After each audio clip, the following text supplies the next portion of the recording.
Hey guys, it's Roderick, and I'm here with Fellow Travelers Season 1, Episode 6, Beyond Measure. So, if you're new to this channel, this is where we review television shows, films, reality television, comic books, all with an eye towards directing, acting, and filmmaking, all bundled up in a good kiki. So, let's get to it. First of all, this episode was probably, again, a really great episode. We have a time jump in this episode, so without kind of like that extra baggage of the McCarthy era, we really bring into focus Hawk and Tim and Lucy and that kind of triad really sharply, and I really enjoyed it. I mean, there were a couple of kind of like issues kind of like towards the end that kind of made me kind of stop, which were just, I think, editorial issues as far as like the way the editing was done. But otherwise, this was a really great episode. The more we focus on the Tim, Lucy, Hawk kind of relationship, the more I really enjoy this episode. I'm about 7 minutes away from not really caring about Marcus so much at all. I think that setting up Marcus as a kind of companion or the photo negative of Hawk is great. But the fact that if Hawk and Marcus are both moving identically in their relationships, I'd rather focus on Hawk's relationship. I need Marcus to do something different than what Hawk is doing to really kind of drive his storyline forward and to really kind of show a difference. But if all we're going to see is Hawk continue to be, to see Marcus continue to be the same selfish F-boy that Hawk is, I'd rather just watch that story. I'd rather be invested in the A storyline. If Marcus is going to have the setup as the B storyline, then his B storyline needs to eventually intersect with Hawk's storyline, but also be somehow different than that. Now, I recognize that you can't be that different because they're both closeted men, you know, in the 50s, in the 60s. And Marcus's difference of being a black man and wanting to explore not just, you know, of being trapped within like the confines of his racial constructs, but also being, you know, gay as well. But we're not seeing that tension, right? Outside of that scene in the newsroom, we really haven't seen Marcus kind of navigate the tightrope of being black and being gay. We've seen Marcus navigate the tightrope of his familial responsibilities, of his familial expectations, of his own internalized homophobia, but we haven't really seen that through the prism of his blackness, right? And therefore, it does not end up looking any different than the same prism and closet that Hawk is in, right? Hawk has Lucy and his obligations. Marcus has his dad, right? Hawk cannot really accept, you know, his love for Tim because the fact that he doesn't really consider himself gay and he has higher aspirations. Marcus can't really accept his love for Frankie because he has higher aspirations and he really doesn't see himself to be gay. So again, both characters are tracking the same.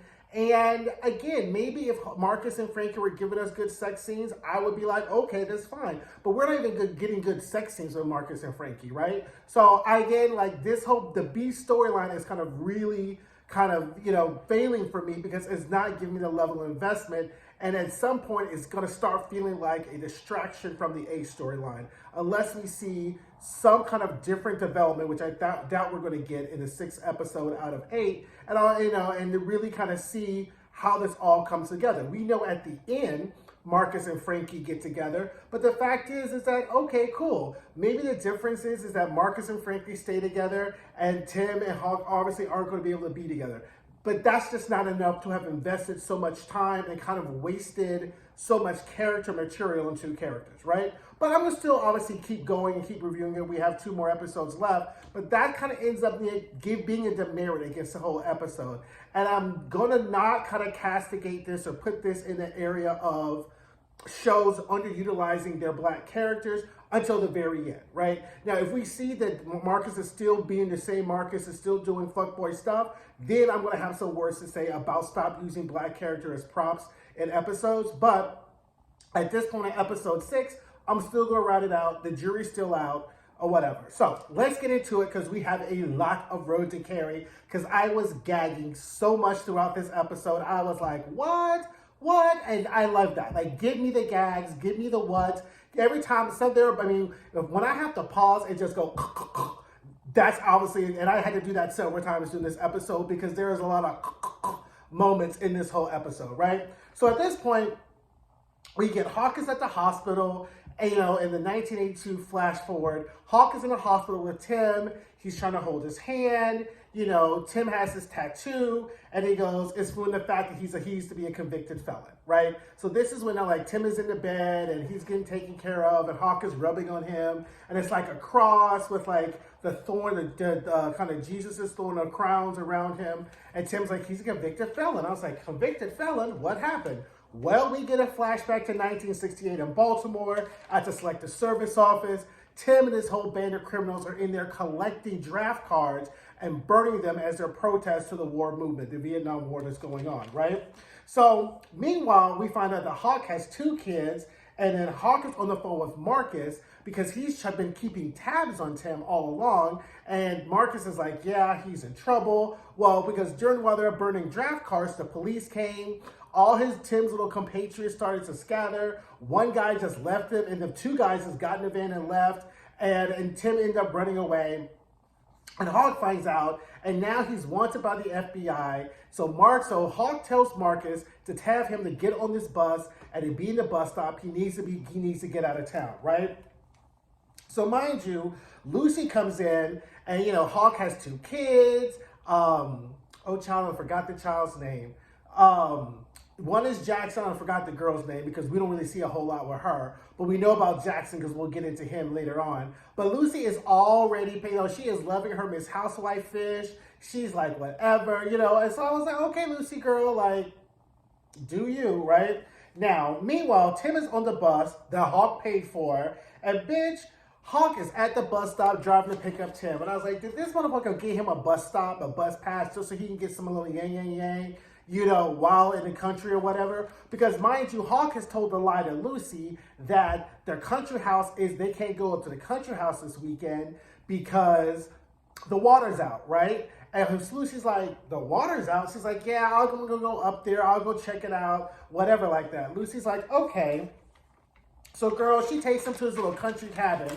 Now, meanwhile, Marcus is at his house, right? And he's gotten a flyer because he's staying with his dad, working on his book or whatever. And it's Frankie that says, call me, I'm moving. So I guess, Marcus ended up buying you the house you wanted when you were sitting on the porch, sitting on the park bench with your nails painted. Girl, I wouldn't have wasted not one bit of my big ink pen on writing Marcus the fuckboy talking about call me. Girl, I would have sent him and be like, I'm gone, bitch, and just would have put a lipstick kiss on it. It just would have been whatever. But anyway, girl, we'll get to Frankie, who's literally her side gig is in the begging business, but whatever. So anyway, and I realize about Marcus is like, Marcus is just trade, right? Like, has Marcus been trade this entire time and I not realize it? And all you girls been like, girl, why are you going in on Marcus so much? Because he's just trade. And I was like, okay, because Marcus is just really moving like trade. And I was just like, okay, we'll see how that goes. Now, at the country house, which I guess is his dad's old country house or whatever. I guess the mama broke him off the country house because he didn't get nothing else from the daddy because, he cussed the daddy out in like episode 2 or 3 and the daddy died and wasn't going to leave him anything, right? Tim is like seemingly strong. He's celibate because, Hawk is giving him the eyes. He's trying to get him to like do whatever and yeah. And Tim's like, nope, I'm in seminary. Jesus has my heart. My penis is on lock. You ain't got nothing from me, right? So then, Hawk goes back home, and him and the son, there's something going on at the son, and I'm like, what's going on? Now we know that a child dies, and I think and more than likely it's the son that dies, right? So we're like, oh my God, this is the child who we presume is going to be dead, right? And I was just like, or maybe not. We don't know yet. We don't know. I take that back. Just think about what happens in the episode. We don't know if this is the one that dies. But we know at least one of Hawk's children dies or whatever like that. 7 years from 1982. So we'll say 1975, right? So we'll say around 1975. That's pretty much when one of Hawk's children dies because it's going to be 7 years from when Hawk sees Tim, because it was 7 years ago when they had the whole argument with the peanut butter sandwiches or whatever, right? So anyway, Lucy is in the living room and with her mother, Helen. She's like, oh, we love what you've done with the place, girl. You do so nice. Lucy is staring outside looking at Hawk. kiki and give eyes to the contractor or whatever like that. And I was like, ooh, Hawk, that is messy. Not fucking a contractor up in your country home, but we know how Hawk moves anyway, right? Like, he done got married, he got kids, but he's always gonna find him a way to pick up some rough trade. And the contractor was okay. Like, I wouldn't have sex with him, but to each their own, right? So anyway, Hawk and Tim are now meeting with we'll go back to that scene, sorry. Got caught up talking about the contractor. Helen was like, so Lucy tells her mother that so she finally got Hawk to give up the apartment in Washington, D.C., right? And she was like, yeah, okay. And the mother's like, look, girl, just because he has the apartment doesn't mean he don't love you, right? Everything else he's doing up in that apartment and out in the shed or wherever, that's about needs being met. He married you. He loves you. Don't go fucking up the church's money trying to be Inspector Gadget and Carmen Sandiego in this man's business, right? Because white women of that era, that's what they teach their daughters. Like, you got to make compromises, and if you want to be a lonely spinster on the street, you need to find you a man whose compromises that you're okay with, right? Which we'll get to later on in the episode. So, anywho, Lucy's like, okay, mama, whatever. Now, Hawk and Tim meet with the attorney, and Tim is up for all types of charges. He may get up to like 12 years in prison. And then, Hawk is like, you need to give up your friends. You need to turn the people in. And Tim doesn't want to do that, right? So I was just like, and then Hawk is really trying to get him a little taste of Tim. And Tim is being strong. Tim is being good. And, we really see that Tim is really tormented by his love for Hawk. And this episode is called Beyond Measure because it goes to a Bible verse where Paul is saying that he was tested beyond measure, but he did not give up the faith, right? So beyond measure referencing to a test of one's flesh and one's circumstances that one cannot measure, right? And we see that everybody in this episode is being tested beyond measure, beyond the bounds of which they think they can take. From Lucy to Jackson to, we'll say Hawk. He ain't really be tested because he's a fuckboy. He doesn't really care. Same thing with Marcus. Frankie failed his own test because he had to leave, that he could have left Marcus alone. But most of the people, we'll say half the cast, is being tested beyond measure. Now, I may be kind of dismissive because I may view Frankie and Hawk's measure as being less measures, but I guess everybody really is being tested. Anyway, so we get a flashback where Tim is in a confessional with Father Lawrence, who's one of his draft-burning compatriots, talking about how, he still has feelings for Hawk, he still loves Hawk. And we get the next scene where Hawk is at the dinner, and Jackson is just not happy. Like, Jackson is just not really happy with Hawk. He ain't seen it for Hawk. He wants to go hang out with some friends. Lucy's like, I heard he steals. He's like, he doesn't steal. So he's like, he wants to be excused. And Hawk, because Hawk is all about appearances, Hawk is all about everybody needs to play their role, and Jackson does not play his role. He's like, I want to be excused. He's fine. So he does that whole thing from A Christmas Story where Ralphie's little brother, where he starts eating his mashed potatoes with his hands, and Hawk is like pissed and sends him upstairs. And then Lucy's like, just let him blow off steam. So we see that there's just a disconnect between Jackson and Hawk, and I just hope that it just doesn't get worse, right? Now, during the party at Hawk, so Hawk is having their little dinner party, right? So Tim is outside like the nosy side chick that he is, peering in with longing at Hawk's old life or whatever. I'm like, bitch, you didn't get your ass back in the cabin. Ain't you wanted by the FBI? And sure enough, the police show up, and then they say, hey, people are stealing things. Just be careful. We've had some break-ins. And I was like, girl, Tim, get your ass back to the cabin, right? So then they go up, and then Jackson ain't in his room, right? They don't know where Jackson is. Tim goes back to his cabin like the little salty side chick that he is. Girl, Jackson is in the cabin holding a shotgun to him. And I'm like, girl, I was like, please don't let Jackson end up shooting himself with this thing and Tim get blamed. Please don't let them, so we always, Tim doesn't die because we see him in 1982. I was like, please, I might say like, Lord, please don't let Tim be involved in the unaliving of this little boy because that would just be too much beyond measure, right? So anyway, the gun wasn't even loaded, and this is where Jackson regularly comes to hide. And Jackson writes, he smokes, he's very artistic, he's very sensitive, and I'm like, did Hawk fuck around and get him a gay son, and he sees the gayness in his son, and that's why he's so hard on his son, because he wants his son to be a sociopathic, emotionless, empty, vacuous homosexual like he is? Sorry, I just ruined the ending for you.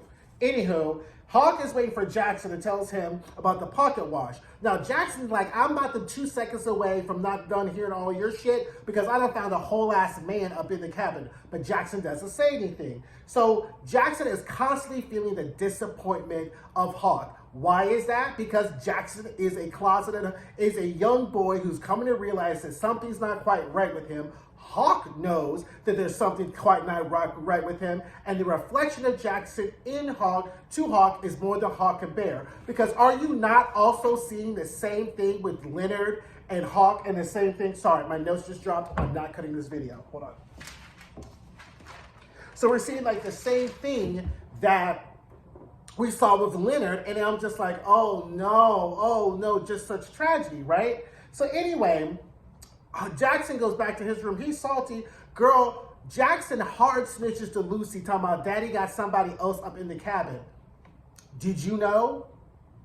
So obviously Lucy doesn't know, but Lucy is good, comes from good white woman stock, and doesn't let on. It's just like, you need to pick your ass to bed because your ass is out here fool-la-long around at night. So don't be trying to deflect on what your daddy got going on, right? So mind you, Marcus is working on his book, and I'm just like, who the fuck cares about Marcus and his motherfucking book, right? We don't know what the book is. We don't know what he's doing. He's taking care of his dad. And I was just like, whatever. And mind you, he done been flirting with this Miss Cynthia woman. And I was like, this is why you're trained, right? So then it's a ring at the doorbell. Bitch, it's Frankie talking about, what did he say? He goes, I guess you, what did he say? He goes, oh, did you get my note? He was like, and I was like, girl, the fact that he didn't answer is an answer to your note, right? And Marcus is like, well, I've been busy. He's been busy. I would have just turned around. But then Frankie's dumbass is going to be like, I guess you're not going to invite me in. No, ho, he ain't going to invite you in. Get out the begging business. Get out the beg. Go back to singing. Go back to drag shows. But get out the begging business with Marcus. Because it just hurts my soul every time Frankie shows up, expecting this man to be something different than he was. And I'm just like, And quite frankly, the fact that they end up together sends people the wrong message that you could have a man just do you wrong for decades and decades and decades and decades, and then all of a sudden it'll be okay. It's that whole Carrie Biggs syndrome that people get sucked into when Frankie probably could have found him somebody else that maybe it was not as good or great or impactful as the love he had with Marcus, but it brought him peace, it brought him joy, and he would have been always hawking his self-esteem, showing up and following after a man that does not want to want him, right? So anyway, we get that. And then Marcus says, so Frankie says he's moved to San Francisco. He's going back to school to be a social worker to really help the young gays or whatever. Marcus is like, well, okay, cool, whatever. He gives him this Langston Hughes poem that he had framed, trying to get that sentimental, you remember me. And Marcus's dad is all yelling in the background. So Marcus goes to make dinner for his ungrateful dad, who's like, you need to get you a wife. You need to start dating Cynthia. And he is like, I'm not going to have no wife. I'm not going to have no kids. And his father's like, have you ever loved someone? He's like, yes. What was her name? Frankie. That's an odd name for a girl. And I was just like, Marcus. So anyway, I was just like, okay, Marcus, whatever. Now Hawk goes to the cabin and says that Father Lawrence is willing to let Tim turn himself in so that way he gets a lesser sentence, right? So I was just like, okay, that's the deal. So I guess Lucy never said anything about what Jackson told her, right? So then Hawk is like, you can't go to jail. You know what they do to men like you. And Tim's like, men like me, men like us, right? And Tim is weakening. I can see his resistance weakening. And then Hawk is like holding him. Tim is scared. And Hawk is like, we don't have to do what we used to do. And at this point, I'm thinking Tim's going to push him away or step away. Or we going to see Tim throwing rocks in the lake. Number two, child, they in the bed jerking off together. And I was like, I just was not expecting that, right? So they're jerking off together, and then Hawk is trying to touch him, and Tim is like, don't touch me. And then they're just jerking off together. And then finally, I guess they finish, which I personally think as an added effect, you could have had some liquid squirt at least above the shot line or whatever. But no one wants to be grotesque about it, or I guess with the FCC, you just can't be that obvious about it. But I would have liked to see a little squirt or some liquid or something, but who knows, right? So then Tim is just, so then afterwards, Hawk wants to cuddle and do whatever. And Tim's like, get away from me, don't touch me, go whatever. And Hawk is taken aback because no one's ever tricked off on Hawk. Hawk is always doing the tricking off on everybody else. He's always the one who's coming and telling people to get the fuck away from him and get away from me and give me my lighter back and get out or whatever. And Tim's like, get out. And Hawk, and this is a reversal of roles, right? This is a role reversal because Hawk isn't used to being tricking off. And I was like, sucks to be you, right? So anyway, Lucy is passive aggressively like setting the table, right? And I was like, oh girl, please don't blow up before this dinner party and fuck it up, right? And Lucy goes in and says, look, I don't ever ask you about what the fuck you do out in the cabin and whatever what else will you do, but I need to know that family comes first, and I need your ass up in here setting up chairs and doing your manly, white, manly things in this house. And Hawk is like, okay, fine, I'll set the chair, shit, okay, whatever, right?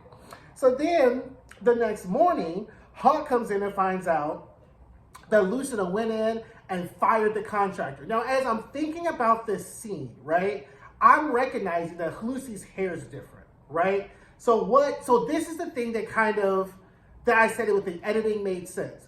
When Lucy has the hair and it's kind of curled up or whatever like that, I now realize, just thinking about it, just doing this review, that is actually a flashback to when they first moved into the house, that would be sometime right in the 50s, right? So they would be 10 years ago, you know? So now it makes sense that Hawk was fucking a contractor who was remodeling the house, and he was coming up to check on the remodels, and he was fucking a contractor or whatever. So that's the only way that we know that it's a flashback with Lucy's hair. And the fact is, I don't think that was a clean enough direction, right? Because I just thought the bitch had curly hair, right? Like I never kind of figured out whether or not it was a flashback or whether or not it was in present day. And now during this episode, during this review, I realized that when she has a curly, tight curls here in the back, that's actually a flashback. And I think they could have done a better job of signifying it, or maybe you all knew that was a flashback, because I had in my notes it was the next morning, when actually that scene occurred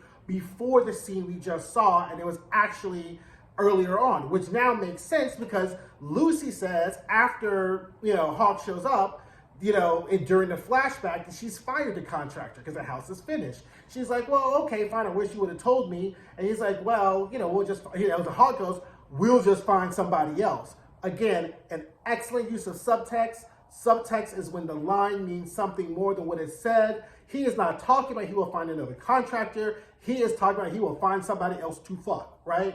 To which then Lucy says, do you love me? I want to have another baby. I want to have a family. She's like, whatever. So they start kissing, and I guess that's how they got their 2 kids, right? So now we get the dinner party that they were obviously setting up for. So I'm looking at like, bitch, all they do is throw in dinner parties and whatever, but it's actually the same dinner party that's happening in the same evening, and they're jumping back and forth with flashbacks. This is where the episode gets messy with the flashbacks and the flash forwards, because you're having too many of them that occur in the episode, and it's hard to kind of lose track where we are in time and where the plot is moving. Even though the plot seamlessly moved, I don't know if you needed a flashback or whether you could have kept that in the same era and just a different type of conversation. Because typically this show has been very, very good with its use of flashbacks. In fact, it's been exceptional. This episode, you can see a little fraying with the flashbacks. So it was jumping too much between Tim's flashbacks and Lucy's flashbacks, and it's just felt a little disjointed, right? So anyway, it's the Stover's anniversary party, right? So, Hawk gives his great speech. Jackson shows up to the cabin with Tim, child high on acid. I'm thinking to myself, Lord Jesus, please don't let this boy die in Tim's presence and whatever. I'm like literally saying prayers for this fictional character, because it would hurt my heart if that boy ended up dying on Tim's watch, right? But back at the party, child, Lucy is drunk and giving slutty eyes. Oh, I take that back. Forgot one thing. During our flashback, Lucy says that she had an affair in Europe. And I'm like, bitch, y'all weren't together when you were in Europe, right? Like, he wasn't really fucking with you in Europe, but she says that she had an affair and that she was not even a virgin. So Lucy attributed the fact that Hawk didn't want to have sex with her because she wasn't a virgin, when the fact that Hawk don't be fucking women that much anyway, and he couldn't tell if she was a virgin or she wasn't a virgin. Sorry, I left that out. I thought that was hilarious. So then that's when she like says, I want a baby or whatever like that. Because Hawk ain't been fucking her, I guess. Because he's been singing his, you ya ya for the contractors, right? So anyway, back to 1968 in this party, Lucy is drunk, giving slutty eyes to Mr. Stover, who Hawk just toasted. And I'm like, you know what? Good for you, Lucy, right? Like, this man, like, look, you get in your house, you get whatever. If you want to fuck off on a neighbor, fuck off on a neighbor, right? And Hawk doesn't even notice at first, right? But see, the gays, regardless of where you are in the leveling of gays, regardless of what house you're in, the gay Gryffindors, the gay Ravenclaws, we know a sneaky glance when we see one. So Hawk is like, okay, bitch, okay, whatever, right? So anyway, Hawk is lighting off fireworks. It's like, yeah. Child, Mr. Stover is in the kitchen giving Lucy eyes, and Lucy gives him a beer. He draws him in. They start kissing. I was like, okay, Lucy, do what you got to do, right? Now, back at Tim's cabin, Jackson is still high, coming down, and Jackson just says that he hates Hawk. And this is such a great scene because Tim thinks at one point that he hates Hawk, right? But it's not. So Jackson is telling the man who loves his father that he hates them, and Tim recognizes the fact that Jackson doesn't hate Hawk, he just hates that Hawk cannot love him the way he needs to be loved, which is exactly where Tim is. Child, it's just a misery. It's just Hawk's miserable like society sitting on the porch, right? Well, anyway, they're back. Lucy comes out in the front, and she's still giving eyes to Mr. Stover, and Hawk catches the glance. I mean, the gays know, and Hawk ain't mad. He's just like, whatever, girl, like, do you, right? Perfect. You don't be bugging me to fuck you all the time if you fucking Mr. Stover, right? Anyway, Tim and Jackson rush the fireworks, and Jackson is really upset with his parents because he knows they're liars. And now, so then Tim and Jackson are watching the fireworks, and Jackson realizes that both his parents are liars. He may not actually understand why his parents are lying, but he knows his parents are lying. And Tim, we always see the full arc of Tim, where Tim really comes to realize that lying is an act of self-preservation, even if it means lying to yourself. So we're seeing a very, very good arc with Tim. Not so much with kind of other characters so far, except for Lucy coming to the end. But we're, Tim's arc is really clear and really path, right?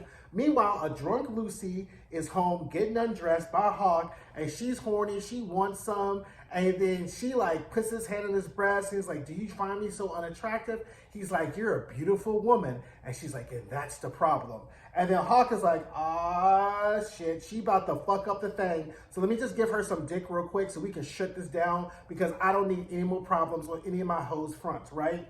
So then I was just like, okay, and then Hawk puts in the work. One thing to say about Hawk, that when it comes to dick work, he will put in the dick work, right? Like there's never any question that Hawk is never gonna put in the dick work, right? So then, so Hawk comes to see Tim and to pick up Jackson. So because Tim's let him know that Jackson's high, and then so Tim tells him he's gonna turn himself in, and Tim is like, no, and I'm like, y'all cannot be about to spill this tea, because that's an old soap opera trick where someone's laying on the couch sleep and they're not asleep or whatever, and Tim is like, you know what, you just need to leave and take your son, right? And then we just see like another goodbye for Hawk and Tim. So then we see there's another flashback to Tim confessing and talking to, talking to the father, confessing or whatever like that. And, he just says, are you willing to give up this? Are you willing to give up this love for Tim, to God? Anyway, next morning, Tim knocks on the door, and I was like, bitch, I thought your ass was leaving. Child, Lucy answers the door. He's like, oh, my car broke down on the side of the road. She's like, I know who you are. And I was like, okay. And then that's my other moment, right? So now this is again where the flashbacky episode starts to gets muddled, right? Because we see Lucy in Hawk's old apartment in Washington, D.C., I guess in the 50s, and she's cleaning things out. She sees the globe, and a letter slides under the door. She then gets the letter and then reads the letter. So Tim's like, I know who you are. So we get another flashback to Tim calling the police saying he's going to turn himself in. Then we get another, and then they end the letter. And then Tim's like, I saw you. Lucy tells Tim, she sees him. She knows who he is. she's like, Hawk never read the letter. I burned it. And Tim is like, you bitch. I thought he's going to scratch your eyes out. I thought we'd have like an Alexis and Diane Devereaux moment, Dominique Devereaux moment, because you could tell he was pissed. And then we read the letter, we hear the letter that Tim wrote. We see the letter that Tim wrote to Hawk saying that he loved him, and Lucy burns the letter, right?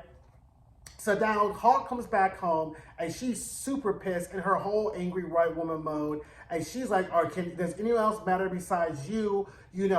How could you bring this man into our home? How could you jeopardize everything we built or whatever? And then so she's like, you can at least respect me enough not to bring whatever this is in our house, right? And I think that's reasonable, right? So then Hawk tries to find Tim being arrested. We see Tim is scared. Tim is upset. And then now Marcus, I feel like they could have cut this whole Marcus scene. Because Marcus shows up all upset, talking about, can I get a goodbye kiss? Frank is like, I don't do goodbyes. Can I have a kiss? And then, they just hug and whatever. And I'm like, Marcus, you didn't even do the rom-com don't leave at the airport run. You just showed up being a fuckboy. And I was like, whatever.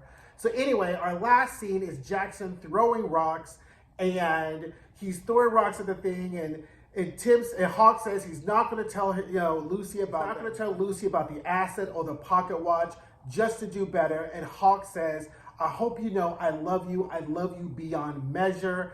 And that is what the title of the episode is called, Beyond Measure. And Jackson says, I think something's wrong with me. And that gives us a sense that Jackson may be gay, but we just don't think Hawk sees it or Hawk is willing to see it. So that was the episode. Let me know what you think. It was a lot of things, but I still thoroughly enjoyed it. We got 2 episodes left. Thank you guys for going this ride with me. Don't forget to like, don't forget to comment, don't forget to subscribe, and I will see you guys soon. Bye.